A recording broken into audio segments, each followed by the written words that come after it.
Kulturno-športska braniteljska udruga koja svoje sjedište ima u Zagrebačkoj Ilici radi lakše dostupnosti sve starijoj braniteljskoj populaciji seli s kata u prizemlje. Složne ruke hrvatskih branitelja i članova udruge okupili su se kako bi ocrtali njezine zidove i unijeli dašak braniteljskog duha. Mi smo provjerili kako teku radovi, a u sljedećim minutama pogledajte kako izgleda novo ruho Kulturno-športske braniteljske udruge.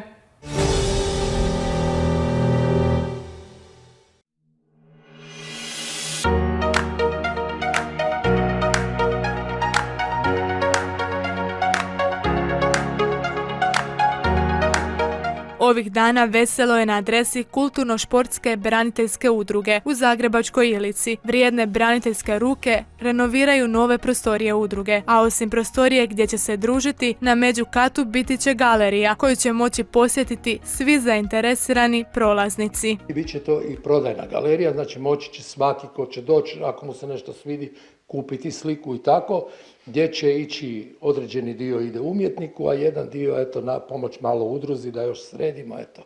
Tako razgovaram s umjetnicima pa ćemo vidjeti. Galerija je ukrašena slikama amaterskih i profesionalnih umjetnika, a svakom posjetitelju zasigurno će privući pažnju i freska Nebo nad Zagrebom, koju već nekoliko dana oslikava hrvatski branitelj i samouki slikar Zvonko Olujić. Užitak je kad ipak uspiješ prikazati nešto. Bilo je riječi o tome da li i na koji način oslikati taj kosi dio da se ipak ispuni. I ja sam dao prijedlog da bi možda mogli napraviti naš ugođaj našeg Zagreba. I koliko je to moguće, da li sam ja to zaista uspio dočarati, ali treba još tu napraviti ponešto posla. Ja u ovome uživam, ovo je moja terapija i tu terapiju mi niko ne može oduzeti. Nakon proživljenih strahota rata, slikarstvo je za Zvonka postalo mirna luka. On u njemu uživa, na slikama prenosi svoje emocije i u njima pronalazi svoj duševni mir. Poslijeratno mi je bila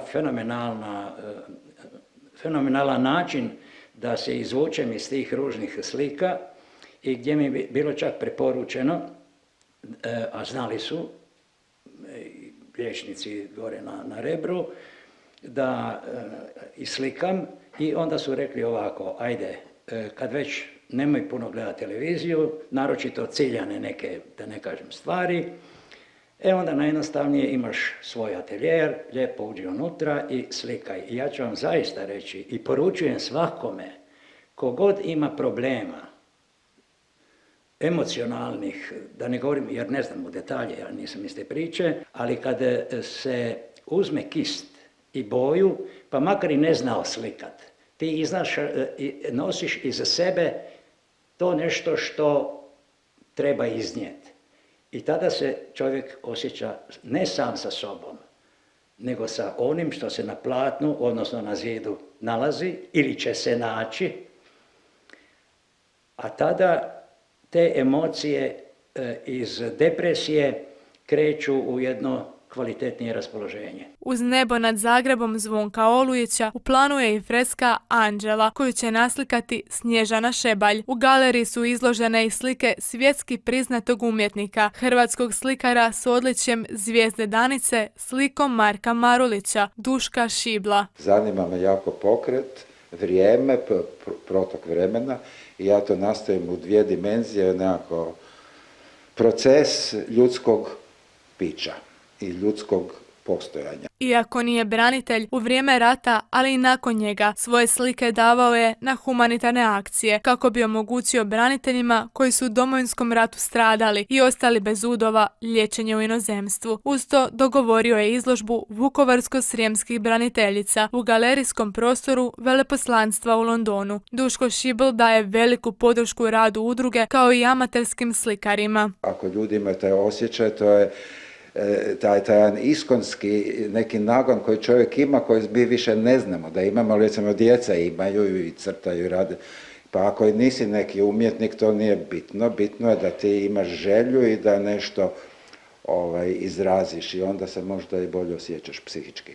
Svoja vrata galerija za posjetitelje otvara već ovu nedjelju. Od 30. travnja moći ćete pogledati radove članova udruge i kupiti sliku koja vam se sviđa, a svojom kupnjom pomoći udruzi za uređenje prostorija ili kupnju potrebnog materijala za izradu slika. Već u 5. mjesecu će biti nekoliko radova, ajmo reći, u te ove 2 prostorije gospodina Duška Šibla, njegova prvo otvorenje. Drugo biti gospodin Zvonko Olujić, pa onda Snježana Šebalj, pa Marina Novosjelec. Tek na kraju negdje ja idem, ja sam uvijek, kako se to kaže, šećer na kraju, jel tako? U razgovorima sam i sa gospodinom Marinom Bekićem. On se bavi inače sa skulpturama. Iz Australije dolazi ovdje, pa ćemo vidjeti Tona Kovarbašić isto sa skulpturama.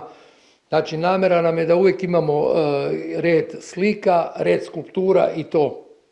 I to će biti nešto od najljepšega što možemo centru grada pokazati. Upravo slikarstvo i kultura pomažu članovima udruge da pronađu svoj mir. Njihove radove moguće je pogledati u novo uređenoj galeriji u sklopu kulturno-športske braniteljske udruge.